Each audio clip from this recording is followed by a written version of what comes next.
Dando continuidade, então, à segunda parte da aula, outro tema importante dentro da obra de Luiz Vaz de Camões é a respeito do amor.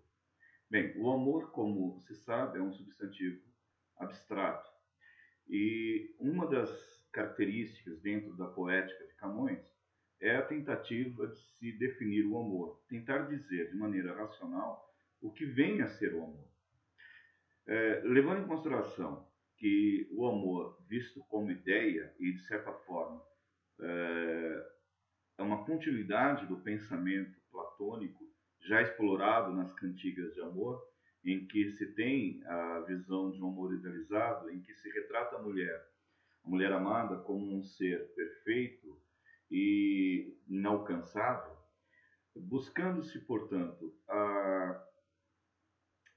a retratação desse amor, a descrição desse amor de uma forma mais concreta, mais carnal, mais terreno e, portanto, tentando conciliar o amor idealizado, o amor impossível, o amor espiritualizado, com a questão do amor real, perfeito, tem-se atenção entre dois valores muito claros. De um lado, o amor espiritualizado, imaterial, abstrato, e do outro lado, o amor terreno, carnal, erótico.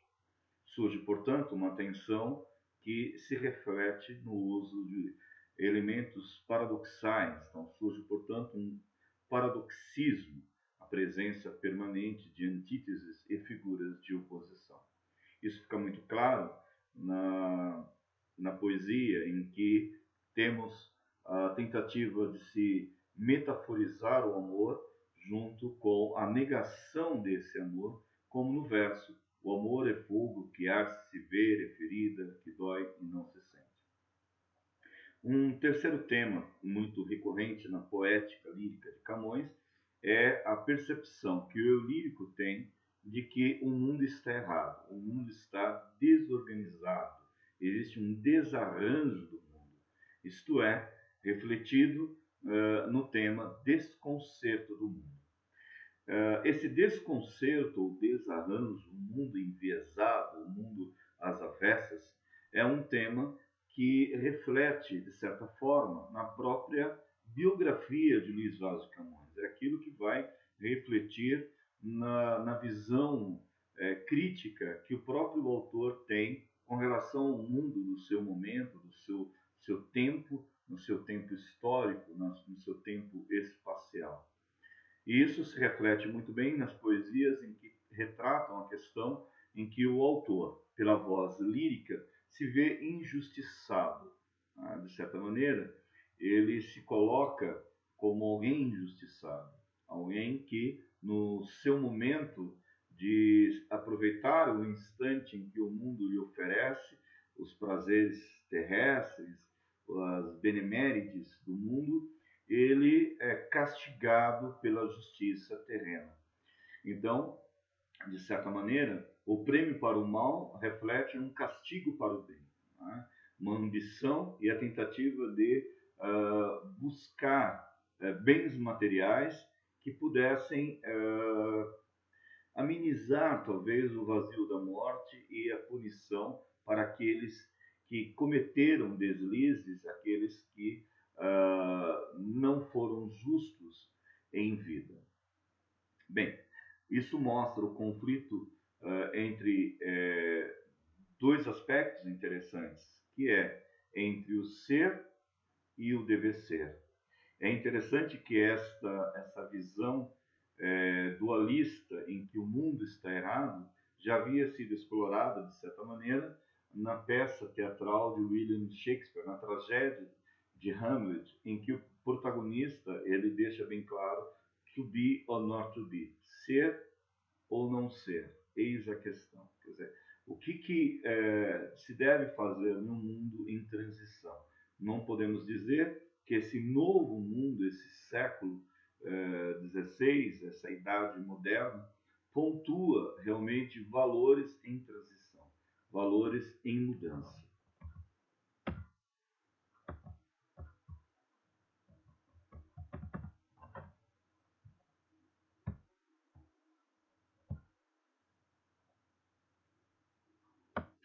Chegamos, portanto, de certa maneira, à última parte desta aula com o exemplo do poema, um poema clássico em Camões que reflete bem essa preocupação de que ele, o eu lírico, encontra-se, de certa forma, injustiçado.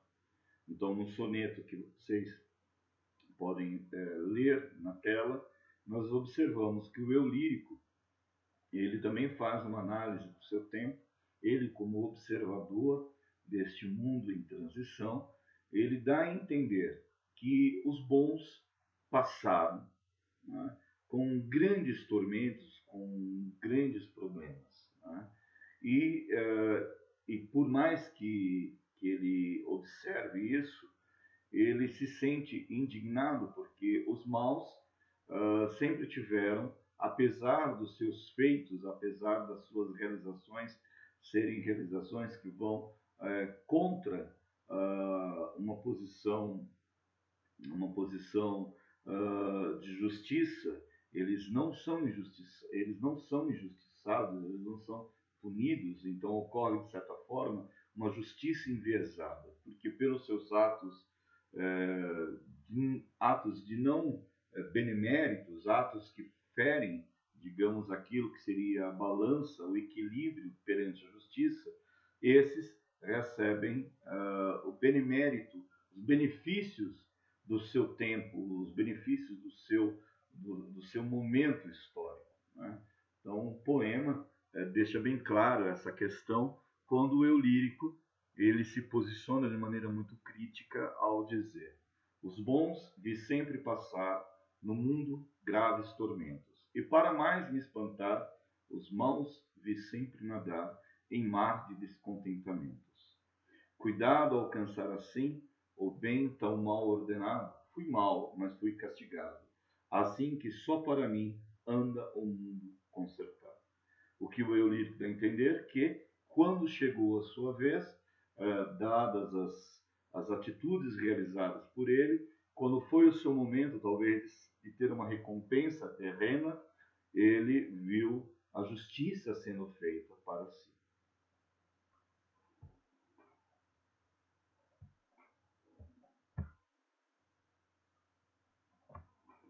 Então, finalizamos essa aula neste momento, esse segundo instante de aula, em que eu falei a respeito dos temas principais na poesia lírica de Camões. Entre esses temas, nós encontramos, por exemplo, o tema do desconcerto do mundo, o tema que trata do amor como ideia central em conflito com a tentativa de definir o que seja o amor. E um outro poema que mostra bem a questão da idealização do amor é o poema que retrata, por exemplo, a busca, né? Que nós temos um soneto de cunho lírico que retoma um tema bíblico, que é os 7 anos de pastor Jacó servia.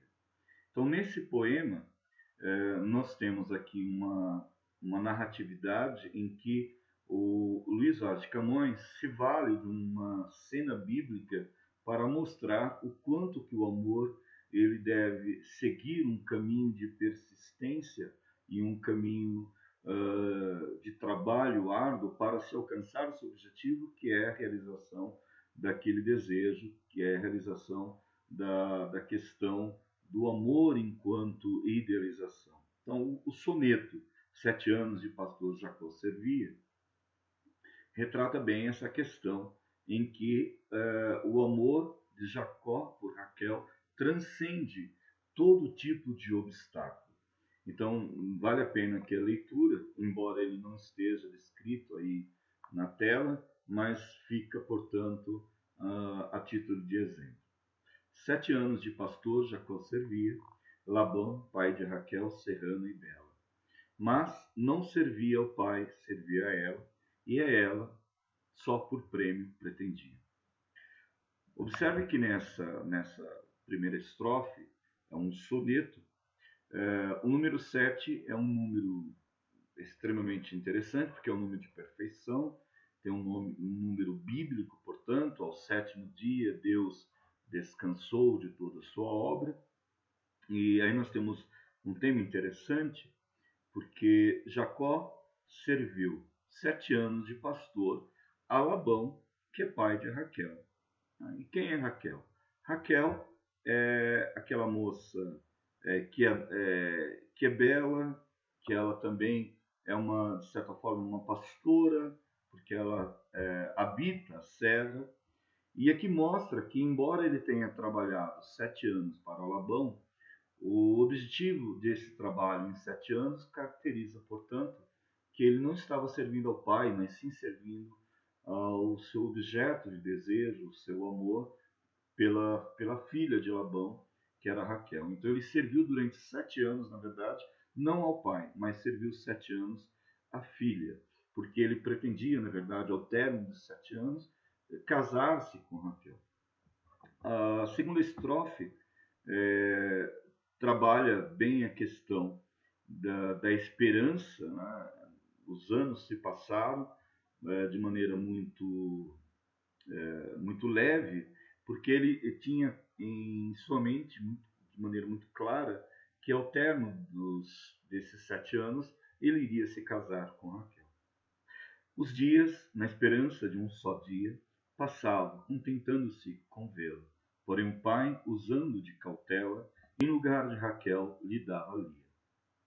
Então, após o término desses 7 anos, Labão, de certa maneira, enganando Jacó, ele não entrega Raquel, ele entrega sua outra filha. No terceiro verso da segunda estrofe, mostra que Labão usou de cautela. Né? Cautela aí ele usou, de certa forma, de precaução, cuidado. E por que precaução e cuidado? Queria saber, de fato, se Jacó amava a sua filha Raquel. Mas se aquilo não era apenas uma prerrogativa para se casar sem outro interesse que não fosse o amor.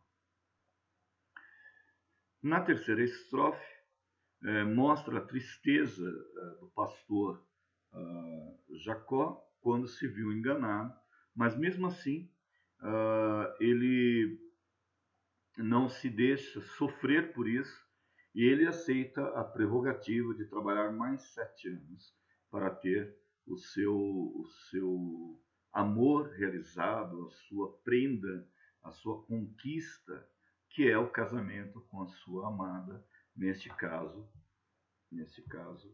Raquel. Começa de servir outros 7 anos, dizendo: mais servira se não fora para tão longo amor, tão curta vida. Então ele termina, portanto, dizendo que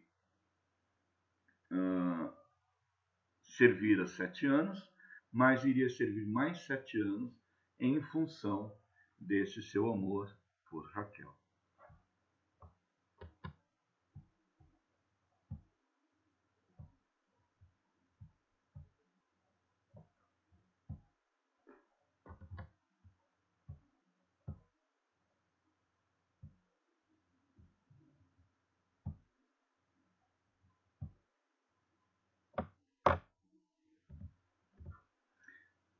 Bem, outro tema recorrente na obra de Camões é a demonstração do conflito entre a razão e o sentimento, que são sentimentos antagônicos.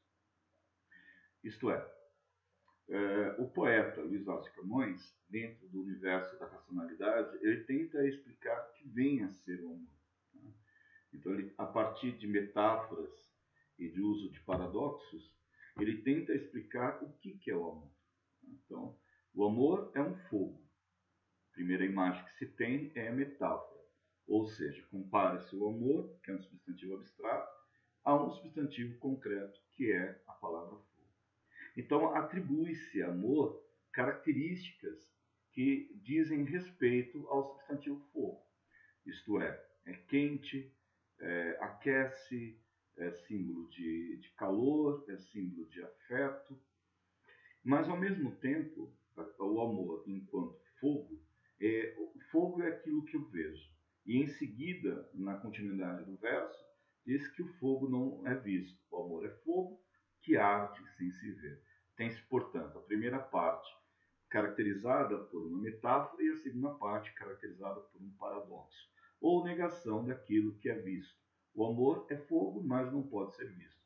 Isto é, o amor é aquilo que eu sinto como algo quente, como algo que me consome, mas aquilo que eu não posso ver.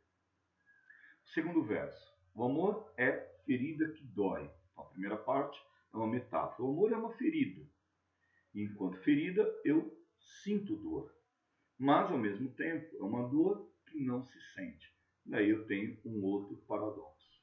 O amor é aquele que provoca uma dor, mas não é dor física, não é dor material. É uma dor espiritual, abstrata, subjetiva. É uma dor imaterial. O amor é um contentamento. O amor é aquilo que me contenta, aquilo que me deixa feliz e, ao mesmo tempo, entendendo a palavra contentamento como algo que seja pleno. Então, nós temos duas palavras interessantes, porque contentar-se é estar satisfeito, estar pleno de algo. E, ao mesmo tempo, é sinônimo de felicidade. Já o seu par contrário, o amor é um contentamento descontente. Então, numa primeira ideia, num primeiro plano, descontente como sinônimo de triste, infeliz, não contente. E no segundo plano de significado, aquilo que não me deixa pleno, satisfeito. Então, o amor é aquilo que me provoca felicidade, mas ao mesmo tempo eu me sinto triste. O amor é aquilo que me deixa pleno, cheio, satisfeito, mas ao mesmo tempo eu me sinto insatisfeito, me sinto vazio. Então, o amor ele é paradoxal, ele é contraditório. E o quarto verso, o amor é dor. Né? O amor é dor. Então, a metáfora, o amor é dor. Ou seja, aproxima-se, num primeiro momento, no primeiro verso, o amor é aproximado ao fogo, substantivo concreto. É aproximado a um adjetivo de origem concreta.